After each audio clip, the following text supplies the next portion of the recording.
예, 안녕하세요. 저는 다소 시스템의 목종수라고 합니다. 만나 뵙게 돼서 반갑습니다. 저희 회사를 아마 아시는 분도 계시고 아마 생소하신 분도 계실 텐데, 저희는 보시는 바와 같이 그 제조업을 대상으로 제조업의 혁신을 위해서 엔지니어링 플랫폼을 제공하는 회사입니다. 그래서 오늘은 우리 회사가 어떻게 그 소프트웨어 디파인드 팩토리를 지원할 수 있는지에 대해서 말씀을 드리려고 하고요. 순서는 보시는 바와 같이 6개의 순서로 하도록 하겠습니다. 근데 먼저 저희가 이제 그 회사 소개를 먼저 좀 한 이유는 저희 회사가 좀 그 다루는 내용들이 많이 있습니다. 그래서 그걸 먼저 좀 이해를 하시고 그 다음에 이제 그 SDF를 위해서 어떻게 저희 회사가 지원을 할 수 있는지를 들어보시면 좀 더 이해가 될 것 같아서 이 순서로 발표를 하도록 하겠습니다. 그래서 저희 회사는 보시는 바와 같이 프랑스 회사고요. 프랑스에 이제 다쏘라는 그룹이 있습니다. 아마 라파를 아실 거예요. 라파를 만든 다쏘 에이비에이션에서 스핀오프해서 다쏘 시스템 이라는 회사로 나오게 됐습니다. 그래서 이때 지금 잘 아시는 카티아라는 소프트웨어를 만들고 그걸 가지고 이제 지금까지 서비스를 하고 있고요. 그래서 저희는 전체 이제 전 세계 194개의 사무소를 갖고 있고요. 12개 산업군에 4,530만 명의 사용자를 갖고 있는 회사입니다. 그리고 지속적으로 포브스나 포춘이나 심데이터에서 혁신 기업, 지속 가능 기업, 성장 기업으로 계속 상위권에 노출되어 있는 회사이고요. 제가 오늘 주로 말씀을 드릴 거는 이 3D 유니버스인데, 저희가 시작은 아까 말씀드린 대로 3D 설계부터 시작했습니다. 이때 이제 1981년에 카티아라는 솔루션을 만들었고요. 그 다음에 이제 1989년에 이제 PDM, 그 다음에 2000년도에 PLM이라는 소프트웨어를 출시를 했고, 2012년에는 이런 것들 다 모아서 3D 익스피리언스 플랫폼이라는 제품을 출시를 하고 지금까지 서비스를 하고 있습니다. 저희의 제 주요 기업들은 현대차를 이제 비롯해서 삼성전자, LG전자, 그 다음에 주요한 대기업들은 저희 솔루션을 다 사용하고 계시고요.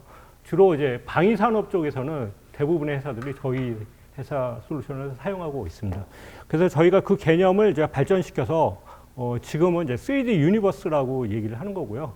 3D 유니버스와 3D 익스피리언스 플랫폼을 좀 차이를 말씀드리면, 3D 익스피리언스 플랫폼에 AI가 붙어온 게 3D 유니버스라고 보시면 될 것 같습니다. 예, 그래서 저희가 세대별로 그거를 이제 저희 회사 용어로는 젠7이라고 하는데 7개의 단계로 저희 제품을 진화시켰다고 말씀드릴 수 있고요. 지금 저희는 7세대 3D 유니버스 플랫폼을 제공하고 있습니다.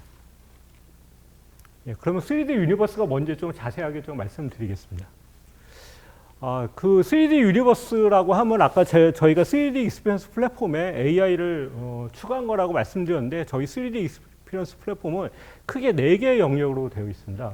첫 번째가 이제 디자인과 모델링을 하는 부분이죠. 우리가 그 상상한 거를 구현하는 부분이고, 시뮬레이션은 그거를 실제 적용 가능한지를 시뮬레이션을 하는 부분이고, 그거를 통해서 뭔가 분석을 하는 부분이 들어갔고, 결론은 이 3개가 모여서 우리가 이제 제품 또는 혁신을 위한 제품들을 만들어내기 때문에 그런 것들이 협업할 수 있는 환경을 제공을 하게 됩니다. 그래서 저희 플랫폼은 모델링하고 시뮬레이션하고 그 정보를 분석하고 그걸 가지고 협업할 수 있는 그런 플랫폼으로 되어 있고, 오른쪽에 보시는 바와 같이 12개의 산업에 대해서 이러한 플랫폼을 지속적으로 제공을 하고 있습니다. 그래서 저희가 주로 하고 있는 메인으로 이렇게 하고 있는 데는 여기 자동차 산업하고 방위 산업, 그다음에 M&O, 그다음에 일반 산업기계, 그다음에 하이텍 등등 해서 주요 산업군에 저희 솔루션을 거의 다 사용하고 있다고 말씀드릴 수 있겠습니다.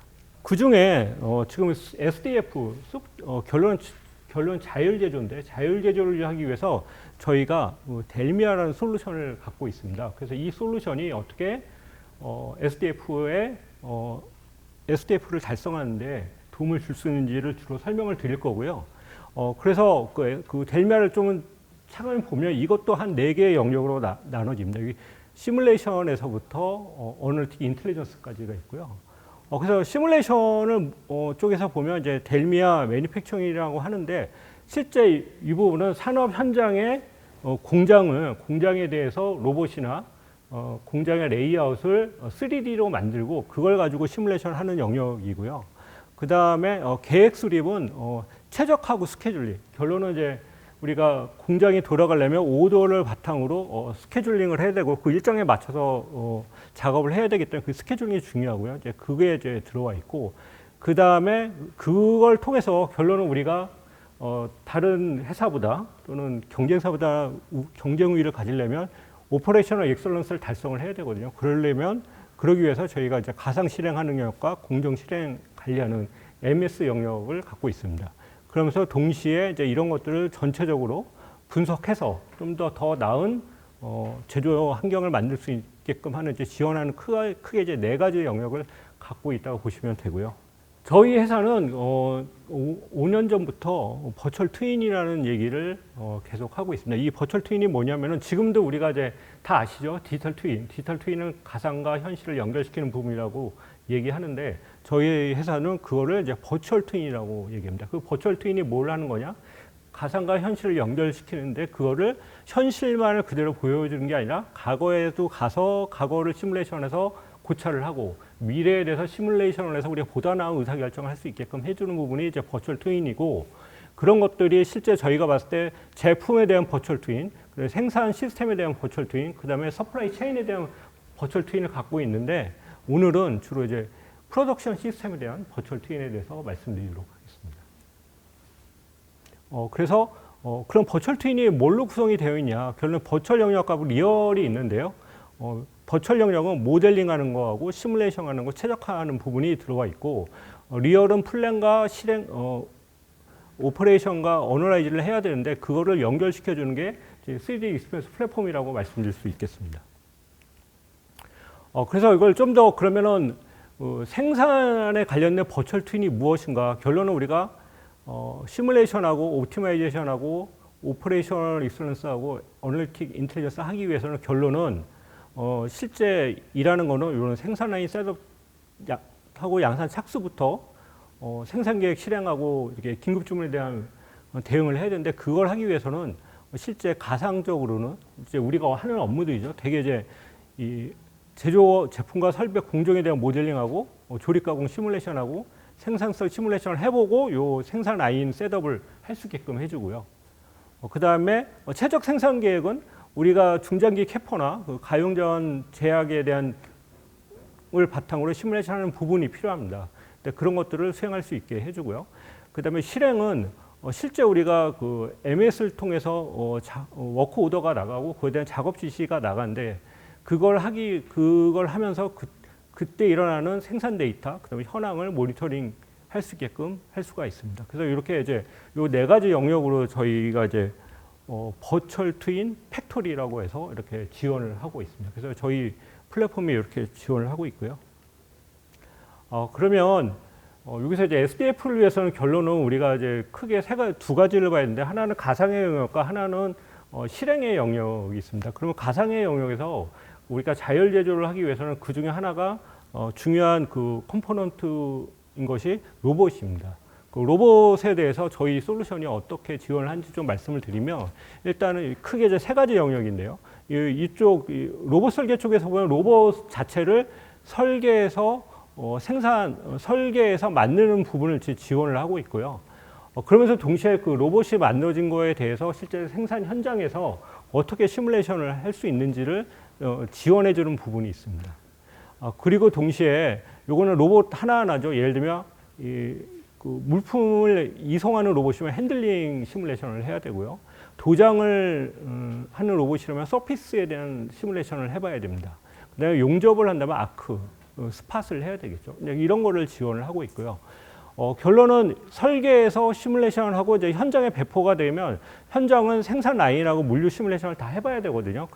그런 것들을 할 수 있게끔 지원을 할 수 있다고 설명드릴 수 있고요. 그 다음에 이제 맨 처음에 제가 이제 순서는 로봇이 중요하니까 이제 로봇을 먼저 설명을 드린 거고, 디지털 매니팩처링 영역은 앞에서도 이렇게 설명을 드리긴 했지만 생산 현장을 3D화해서 그걸 가지고 활용하는 부분이라고 보시면 됩니다. 그래서 실제 생산 현장은 이제 프로세스 플래닝이라고 하죠. 그래서 이거는 뭐 다 아시긴 하겠지만 실제 우리가 이봄이 오게 되면 제조범으로 만들어야 되고 제조범을 바탕으로 공정과 라우팅을 구성을 해야 되는데 기존에는 그런 것도 엑셀이나 어떠한 특정 특화된 시뮬레이션 툴을 가지고 했는데 저희 회사는 3D를 가지고 이렇게 할 수 있게끔 지원을 하고 있습니다. 그래서 델미아 쪽에서 델미아의 DM 영역 쪽에서는 엠본과 라우팅과 리소스 작업 지시를 이렇게 3D로 다 작성할 수 있게끔 해주고 있고요. 그 다음에 이제 이게 이제 여기서 이렇게 만들어지면 결론은 실행을 해야 되지 않겠습니까? 되는데 그 실행을 할 때는 크게 이제 로봇이 우리가 이제 실행의 주요 요소인데 그랬을 때 조립 시뮬레이션이나 로봇의 가공 시뮬레이션, 그 다음에 실제 작업자의 환경에 대해서는 에르고노믹스라는 시뮬레이션, 그 다음에 3D 데이터를 그대로 갖고 와서 가공하는 NC 머신이, 그 다음에 팩토리 시뮬레이션이라고 해서 전체적으로 로봇의 구성과 레이아웃 이런 것들이 정해지게 되면 팩토리가 만들어지게 되고 그 팩토리에 대해서 시뮬레이션을 하게 되면 어디가 병목 현상이 생기고 어디를 효율화해야 되는지에 대해서 시뮬레이션을 할 수 있는 이런 팩토리 시뮬레이션 부분이 있습니다. 그리고 동시에 실제 VR과 모니터링인데 이 부분은 실제 작업자들한테 어떻게 하면 도움을 줘서 좀 더 일을 효율적으로 그리고 안전하게 할 수 있는지를 이제 지원하는 부분인데요. 그래서 델미아의 디지털 매니팩처링 부분은 이렇게 플래닝부터 모니터링하는 부분까지 지원을 하고 있습니다. 결론은 저희 회사는 이제 아까 3D에서 시작을 한 회사라 모든 솔루션들이 3D를 중심으로 이루어진다고 이해를 해주시면 될 것 같습니다. 예, 그래서 이제는 3D 유니버스에 대해서 설명을 드리도록 하겠습니다. 이거는 뭐냐면은 결론은 제가 3D 익스피리언스 플랫폼이 버추얼 트윈을 제공을 하긴 하지만 그 외 여러 가지 영역을 연결이 되어 있지만 결론은 AI를 통해서 가상과 현실을 연결시켜 준다는 이제 그 컨셉이고요. 여기서 좀 더 이제 중요한 거는 저희 회사는 AI를 뭐 다양한 기술들이 있죠. AI에 대한 다양한 기술, 예를 들면 머신러닝을 이용해서 예측을 한다거나 분류를 한다거나 또는 LLM을 이용해서 우리가 난리지를 체계화한다거나 하는데 저희의 특징은 그런 일반적인 데이터를 학습해서 하는 게 아니라 저희 3D 익스피리언스 폼에 들어가 있는 산업의 데이터들을 갖고 와서 그걸 학습해서 그걸 통해서 예측을 하고 그다음에 난리지 활용하는데 제공을 하는 부분이라고 말씀드릴 수 있습니다. 그래서 저희는 산업 지식과 노하우를 활용합니다. 그래서 이게 어떤 의미냐면 실제 그거는 실제 산업에서 실제 돌아가는 데이터를 가지고 하기 때문에 산업에 바로 적용할 수 있는 AI라고 말씀드릴 수 있겠습니다. 그래서 저희 AI는 크게 이제 4가지를 좀 지원을 하고 있는데요. 일단 제너레이티브 익스피리언스라고 해서 뭔가 새로운 요구사항이나 이런 것들이 들어오게 되면 우리가 설계자들이 또는 개발자들이 그 요구사항에 맞춰서 뭔가 제품을 이렇게 다양하게 만들어야 됩니다. 근데 그런 것들을 제너레이티브 엔지니어링이라고 해서 부품부터 조립품까지 다양하게 새로운 결과물들을 이렇게 AI가 만들어 줍니다. 이 얘기는 3D 모델링을 AI가 지원을 한다는 얘기죠. 그 다음에 버추얼 컴패니언이라고 해서 AI 어시스턴트, AI 에이전트인데 결론은 에이전트라고 얘기하는 거는 그냥 AI하고 차이가 있죠. AI는 내가 물어본 거에 대해서 답을 주는 거라고 하면은 에이전트는 내가 특정 목적에 대한 타스크를 제시해주면 걔는 그거를 수행하는 게 에이전트죠. 그래서 이 에이전트가 뒤에서도 보여드리긴 하겠지만 예를 들면 내가 제조 현장에서 엠봄을 만들어서 공정을 만들고 거기에 대한 작업 지시서를 만든다고 하면은 실제 우리는 여태까지 그거를 수작업 또는 엑셀을 가지고 했었습니다. 근데 저희는 에이전트이기 때문에 저희 플랫폼 안에 챗GPT와 같은 화면이 뜨게 되고 거기서 그 AI와 대화를 나누면서 일을 하게 되고 AI는 우리가 작업을 하기 위한 자료들을 다 모아서 의사결정을 하게 해주고 저희가 실행해라는 의사결정을 내려주면 그걸 실제 MES까지 실행할 수 있게끔 해주는 부분입니다. 그래서 에이전트라고 하는 거고요. 그 다음에 이제 익스피리언스는 이제 인테그레이션의 모델링의 시뮬레이션인데 결론은 설계자의 노하우 또는 우리 현장 작업자의 노하우를 시뮬레이션 툴에 넣어서 특정 작업을 좀 더 보다 효율적으로 할 수 있게끔 하는 부분이라고 말씀드릴 수 있고요. 그 다음에 그런 것들이 모이게 되면 인텔리전스 캐피탈라이제이션이라고 해서 이런 것들이 다 모여서 한눈에 모든 지식들이 모이게 되고 그걸 통해서 노하우를 공유할 수 있는 그런 환경을 만든다고 말씀드릴 수 있겠습니다. 예. 여기까지 그래서 저희 회사가 드리고 싶은 거는 저희는 AI for 인더스트리입니다. 꼭 결론은 저희 플랫폼에 있는 모든 데이터를 가지고 현장 실행이 가능한 그런 AI를 추구하고 있고요. 그래서 그게 어떻게 업무를 변화시키냐는 그림인데요. 보시는 바와 같이 우리가 전통적으로는 어떠한 그 요구사항이 오게 되면 엔지니어는 CAD를 통해서 모델링하고 도면을 만들어서 시뮬레이션이 필요하면 해석팀에 전송해서 그 결과를 기다렸다가 확인하고 수정하는 거를 이제 반복을 하게 되죠.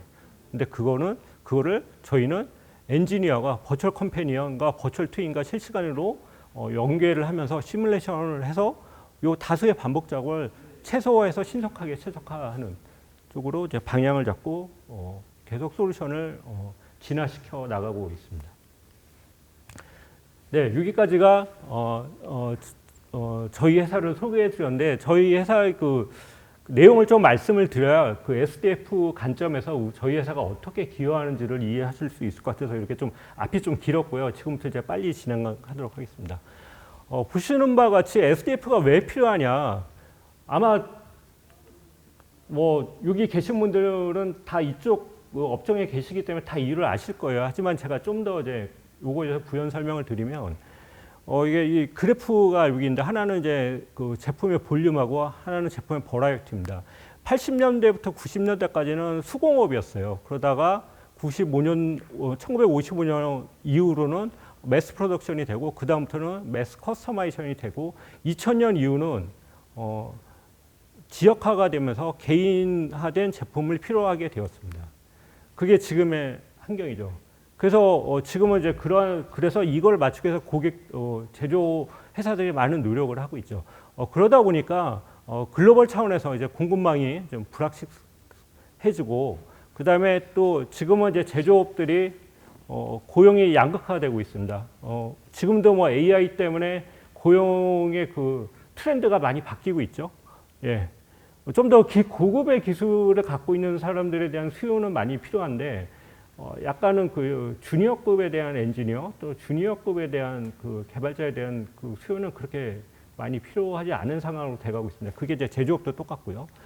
동시에 지금은 이제 맞춤형 생산 요구를 더 하게 됩니다. 그게 맞춤형 생산 요구가 지역뿐만 아니라 세대별 또 그다음에 제품별로도 많이 이제 바뀌기 때문에 그걸 이제 맞춰줘야 되고 동시에 이제 환경에 대해서 우리가 대응을 해야 되겠죠. 그러다 보니까 결론은 이러한 트렌드 동인들 때문에 결론은 유연한 공정과 생산 방식의 이제 전환이 필요하고 그거에 대한 대응으로 일단은 다품종 소량과 가변 생산이라는 게 어느 정도 답이라고 생각을 하시고 지금의 대부분의 제조업 회사들이 일로 많이 움직이고 있습니다. 그 대표적인 회사가 우리나라로 따지면 현대자동차가 되겠죠. 그다음에 삼성전자, 그다음에 우리나라 주요 그 글로벌을 대상하는 기업들은 이쪽에 상당히 관심을 많이 갖고 있고 그쪽에 대해서 연구를 많이 하고 있습니다.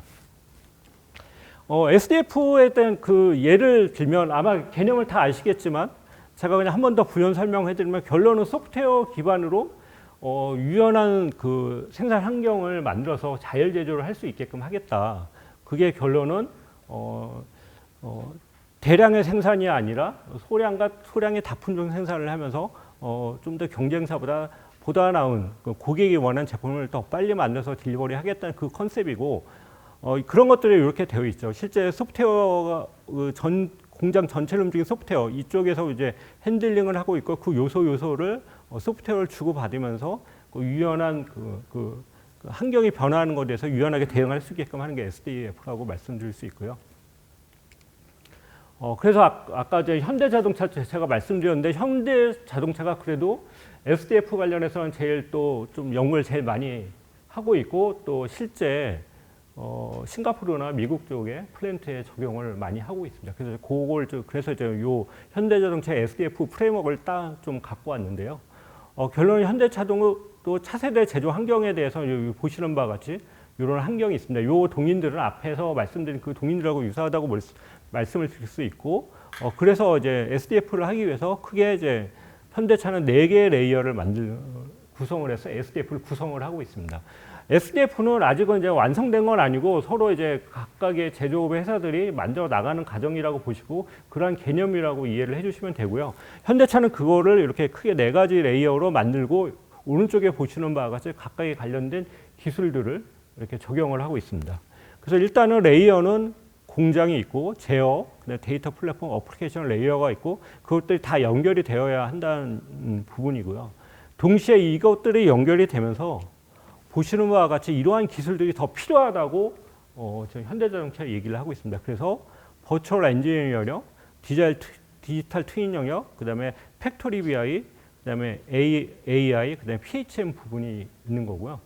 결론은 그것들이 이제 가상과 공간을 이어주기 위해서 얘네들이 다 유기적으로 연결고리를 갖고 있어야 된다는 얘기를 하는 거죠. 그래서 버추얼 엔지니어링에서는 뭔가 우리가 공장에 대해서 뭔가 변화하는 부분이 생기면 그걸 시뮬레이션을 해봐야 되고 그거를 이제 디지털 트윈에 넘겨주면 디지털 트윈은 그 결과를 가지고 현장에 뭐 MES 통해서 넣어주면 MES에 대한 결과값이 다시 팩토리 BI를 통해서 오게 되고 그건 다시 이제 디지털 트윈으로 가서 디지털 트윈 그 현황을 보게 되고요.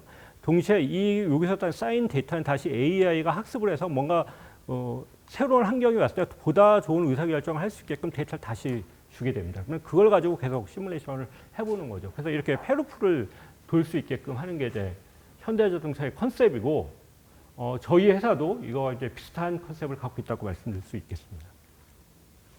요거는 이제 캡제미나이에서 그 소프트웨어 디파인드 팩토리에 대해서 레이어를 이렇게 프레임워크를 제시한 거고 이 프레임워크는 앞에서 보여드린 요 레이어하고 거의 유사하다고 보시면 될 것 같습니다.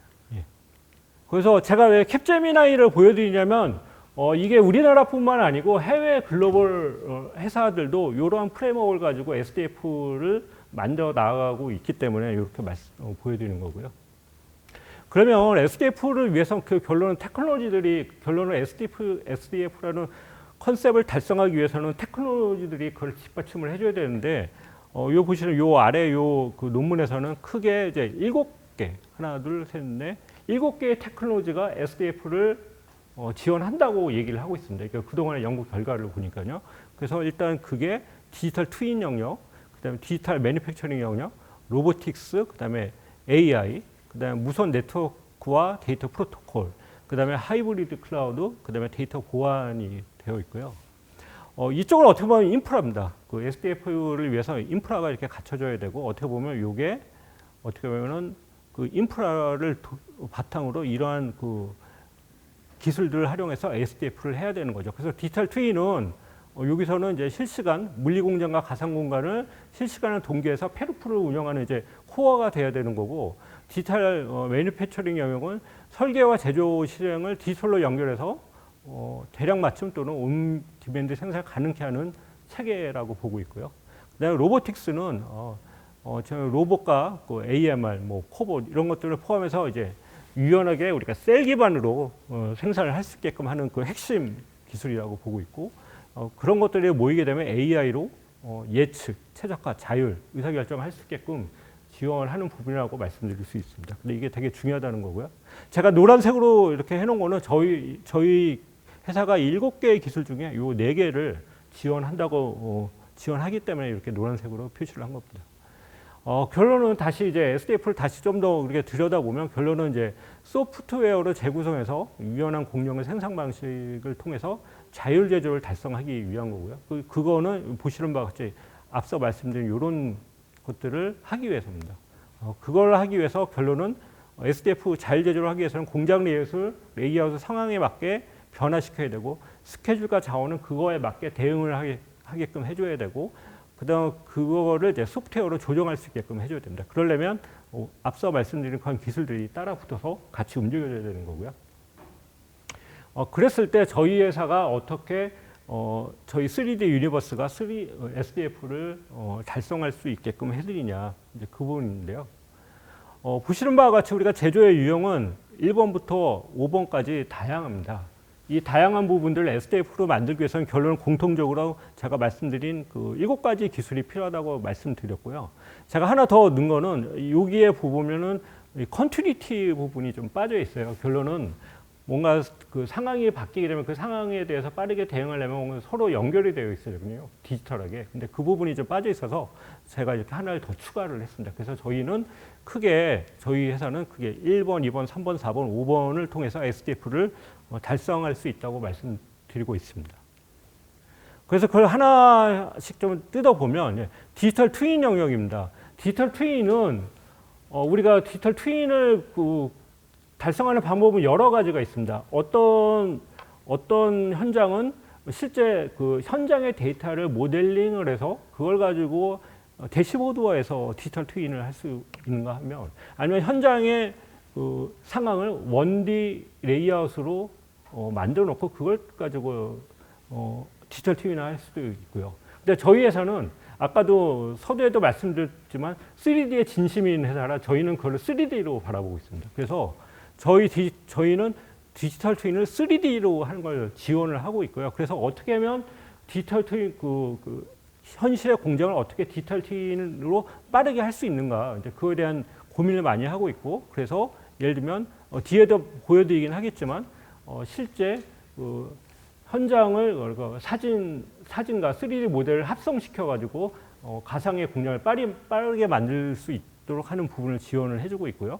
그다음에 디지털 매니팩처링 부분은 아까 서두에도 말씀드렸지만 엠본과 라우팅, 작업 지시를 이제 디지털하는 거, 그다음에 시뮬레이션 결과를 반영하고 실행 모니터링하는 부분에 디지털 매니팩처링 영역을 지원하고 있고요. 그다음에 로보틱스는 저희가 아까도 설명드렸지만 로봇을 만드는 부분, 그다음에 로봇에 대해서 그 도장이나 그 용접이나 하는 그거에 대한 시뮬레이션을 하는 부분, 그리고 그게 현장에 반영이 돼서 레이아웃 시뮬레이션 해서 커미셔닝 하는 부분까지 설명을 드렸고요. 그래서 그 부분에 대해서 지원을 하고 있고 AI는 크게 제가 이제 3D 유니버스 하면서 버추얼 컴패니언 쪽으로 말씀을 드리고 한 4가지를 말씀을 드렸어요. 하나는 이제 3D 모델을 빠르게 만드는 거, 그다음에 버추얼 컴패니언을 통해서 내가 하는 일을 시킬 수 있는 거, 그다음에 그런 것들이 모여서 대시보드에서 인포메이션 인텔리전스까지 할 수 있다는 거, 그다음에 특정 그 설계자 또는 현장 작업자의 노하우를 저희 솔루션에 넣어서 특정 작업을 보다 빠르게 할 수 있는 그런 AI 4개를 할 수 있다고 말씀드렸고, 그래서 그런 것들이 이제 반영이 되어 있는 거고요.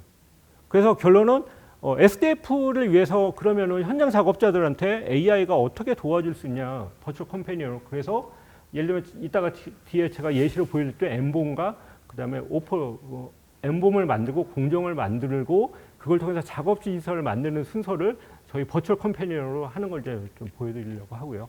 그다음에 저희가 이제 플랫폼은 결론은 이런 것들이 다 연결이 돼야 되기 때문에 연결할 수 있는 백본이라고 말씀드릴 수 있겠습니다. 그래서 크게 그러면 전략이 뭐냐? 결론 SDF를 하기 위해서는 데이터를 연결하고 그 데이터를 통해서 AI로 뭔가 인사이트를 얻어야 되고 그러면서 시뮬레이션 결과를 실행한 결과를 다시 시뮬레이션에 반영하는 그런 클로즈 루프를 만들어야 된다고 보고 있고요. 그랬을 때 크게 이제 각 영역별로 저희가 봤을 때 커넥팅 데이터는 2개의 전략, 그다음에 인텔리전스 AI는 3개, 그다음에 익스큐션은 4개를 전략을 갖고 있습니다. 그래서 이제 커넥팅 데이터는 디지털 연속성을 가져야 되고 AI 쪽에서는 AI 예측하고 최적화 모델하고 버추얼 컴패니언, 그다음에 예지 보존을 가져가야 되고요. 그다음에 익스큐션에서는 이제 PLC와 시운전, 그다음에 클로즈드 루프를 만드는 부분이 중요한데, 그랬을 때 첫 번째가 이제 디지털 연속성입니다. 연속성을 확보해야 되는 건 되게 중요합니다. 예를 들면 공장이 있습니다. 공장은 되게 이제 설계 쪽에서 내려오는 그 데이터를 가지고 공정을 플레이닝해서 실제 실행을 하는 부분을 하고 있습니다. 근데 이제 SDF가 된다고 하면은 요 변화된 상황에 대해서 변화된 상황에서 엠본과 라우팅을 만들어야 되고 그거에 맞춰서 작업 취소를 만들어야 되는 부분이 있고 로봇에 대해서는 소프트웨어를 수정해야 됩니다. 그리고 그 수정된 로봇에 대해서 조립과 레이아웃과 시뮬레이션을 해봐야 되죠. 그리고 가상으로 커미셔닝을 해보고 그걸 실행하는 현장에 내려줘야 그러면 현장 환경이 바뀌어 있고 그거에 맞춰서 작업자들이 실행할 수 있기 때문에 있는데 이것들이 연결이 되어 있습니다. 실제 가보면 이런 것들이 다 끊어져 어떻게 보면 끊어져 간헐적으로 연결돼 있죠. 완벽하게 연결은 안 되어 있거든요. 그래서 저희 회사가 이제 얘기하는 거는 SDF를 하기 위해서는 이런 디지털 연속성을 가져가야 되고 그 연속성은 설계와 생산을 연결시켜줘야 된다는 부분으로 말씀드리고요. 그리고 더 중요한 거는 SDF를 하기 위해서는 뭐 변화한 상황에 대해서 뭔가 시뮬레이션을 해야 되는데 소프트웨어로 그런 것들을 공정 플래닝, 로봇의 시뮬레이션, 작업자 시뮬레이션, 버추얼 커미셔닝을 할 수 있다고 말씀드릴 수 있고 드릴 수 있습니다. 그 다음에 이제 AI로 그러면 무엇을 도와주느냐? 실제 저희의 AI는 아까 AI 에이전트라고 했지만 그걸 좀 더 구분해 보면 그거를 헬프미와 티치미, 워크포미로 되어 있고 워크포미가 나를 위해서 일을 해주는 거죠. 헬프미는 내가 하기 위해서 관련된 정보들 다 찾아주는 거고요. 티치미는 내가 뭔가를 배워야 되는데 그거를 이제 저희 이제 GPT와 같은 그 컴패니언을 통해서 배우는 거죠. 예, 이렇게 제공을 할 수 제공한다고 말씀드릴 수 있고요. 그 다음에 익스큐션입니다. 그러면은 익스큐션을 하기 위해서는 저희가 무엇을 통해서 익스큐션을 할 수 있냐? 결론은 프로세스 플래닝 한 걸 실행을 해야 되거든요. 그러기 위해서는 시뮬레이션 부분을 해야 됩니다. 시뮬레이션을 하기 위해서는 가상 PLC와 가상 시운전이 있어야 되는데 그런 것들을 도와드릴 수 있고요. 그 다음에 로봇에 관련돼서는 저희가 MBS 기반으로 가상 시운전을 할 수 있게 합니다. 이건 어떤 컨셉이냐면 실제 우리가 로봇에 대해서 뭔가 업데이트를 해야 된다고 하면 실제 로봇에 컨트롤하는 프로그램을 짜서 그걸 다시 가상의 공간에 이식을 시켜서 시뮬레이션을 해보죠. 그런데 요거나 조금 그거보다 하나 더 나가서 아예 로봇의 소프트웨어를 만들 때 그거를 시스템 아키텍처로 만들고 시스템 아키텍처 레벨에서 아예 그냥 시뮬레이션을 다 해보는 거예요. 그래서 그게 어떤 의미냐면은 아까 말씀드린 건 소프트웨어를 만들어서 시뮬레이션을 하는 게 아니라 소프트웨어를 만들기 전에 로봇의 구성 요소를 다이어그램으로 만들고 그거에 대한 다이어그램의 시뮬레이션, 예를 들면 액티비티 다이어그램에서 로봇의 액티비티가 어떻게 움직이는지에 따라서 그 고동이 어떻게 움직이고 그랬을 때 신뢰성이 어느 정도 나온지를 미리 확인할 수 있어요. 그래서 그걸 통해서 MBS 기반으로 가상 시운전까지 할 수 있게끔 하는 부분이 있고요.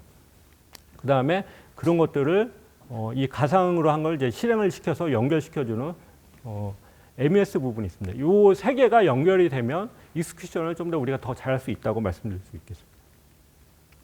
그래서 주요 사례입니다. 요거는 이제 르노인데요. 르노에서는 인더스트리얼 메타버스라는 컨셉으로 SDF를 하고 있습니다. 그래서 여기는 르노는 전 세계의 공장들의 현황을 이렇게 본사에서 다 보고 있습니다. 그래서 그 상황에 맞게 변화한 걸 다시 내려줍니다. 그 작업을 할 수 있게끔 하고 있고 이거는 거의 현대차의 컨셉하고 거의 유사하다고 보시면 되는데 현대차하고는 약간 또 컨셉이 좀 틀리죠. 예, 그래서 여기는 전 세계 공장을 어떻게 핸들링 할 수 있을까에 대한 부분이고요.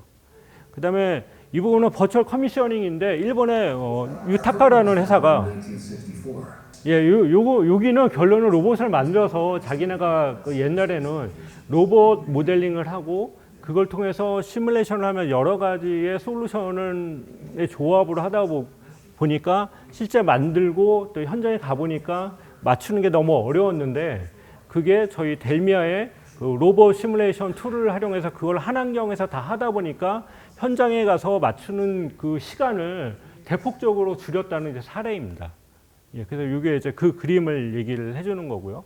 예, 그래서 결론은 사전 타당성과 텍스트 타임 평가에 시간을 줄였다고 이제 얘기를 하고 있고요. 그 다음에 요 버추얼 커미셔닝이 아까 이 암 기반의 로봇 암에 대한 버추얼 커미셔닝에 대해서 말씀드렸는데 실제 우리가 작업하는 거는 암이 있으면 암에 대한 핸들링을 한다면 소프트웨어를 여기서 만들어서 바로 이제 그 시뮬레이션 해보고 그게 맞으면 현장에 배포하는데 제가 말씀드리는 거 그거를 이렇게 앞으로 끌고 와서 아예 다이어그램을 만들고 다이어그램으로 얘를 시뮬레이션 합니다. 얘를 시뮬레이션하면 미리 여기 하기 전에 여기서 다 알 수가 있어요. 대충 어디에 문제가 생기는 거를. 그럼 여기서 바로 수정하고 그러면 여기서 바로 소프트웨어를 바로 내보내면 여기서 그거를 이제 반영해서 이렇게 쭉 흘러갈 수 있게끔 하는 부분을 저희가 지원한다고 이제 볼 수 있고요. 예. 그 다음에 요거는 이제 코베코 사례인데 아까도 말씀드렸지만 이게 내가 그 현장의 그 생산 담당자예요. 그래서 내가 이제 새로운 모델링이 그 나왔어요. 이 건설 기계에 기어박스 인스톨레이션을 새롭게 뭔가 기어박스가 수정이 돼서 그거에 대한 설치를 재작업을 해야 됩니다. 그랬을 때 AI가 이 모델을 보고 자기가 엠범을 어떻게 바꿔야 되는지를 이렇게 제시를 해주고요. 그거에 대해서 오케이를 하게 되면 그걸 맞춰서 오퍼레이션을 다시 만들어주고 그 오퍼레이션에 대해서 실제 MES에 타고 가게끔 하는 이제 그런 부분인데 그거를 좀 더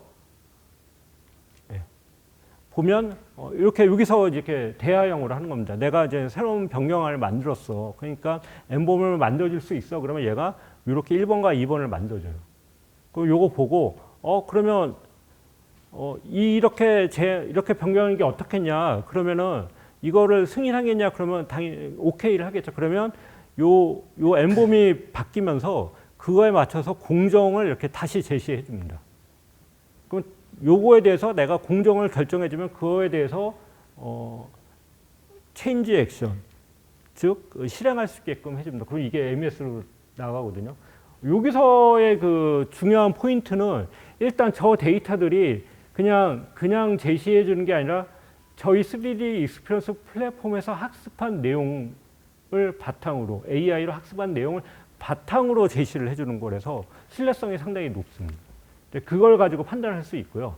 그 다음에 하나 더 중요한 거는 이런 작업들이 되게 상당히 어떻게 보면은 좀 난이도가 있는 작업들이거든요. 그래서 새로운 분이 오시게 되면 다시 이걸 또 공부를 해가지고 해야 돼요. 근데 이렇게 버추얼 컴패니언이 그런 것들을 다 제시를 해주기 때문에 그 새로운 작업자들이 들어오셔서 좀 더 퍼포먼스를 올릴 수 있는 시간을 더 확보할 수 있다고 말씀드릴 수 있고요.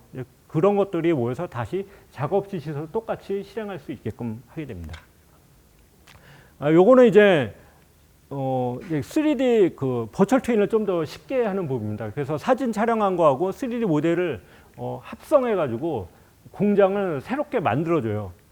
이렇게 스캔을 해가지고 자기가 이제 그 전에 사전에 3D로 로봇을 다 학습을 해놓은 거죠. 3D 모델. 그래서 유사한 놈을 찾아가지고 이렇게 자기가 로봇으로 다 공장을 재현을 해줍니다.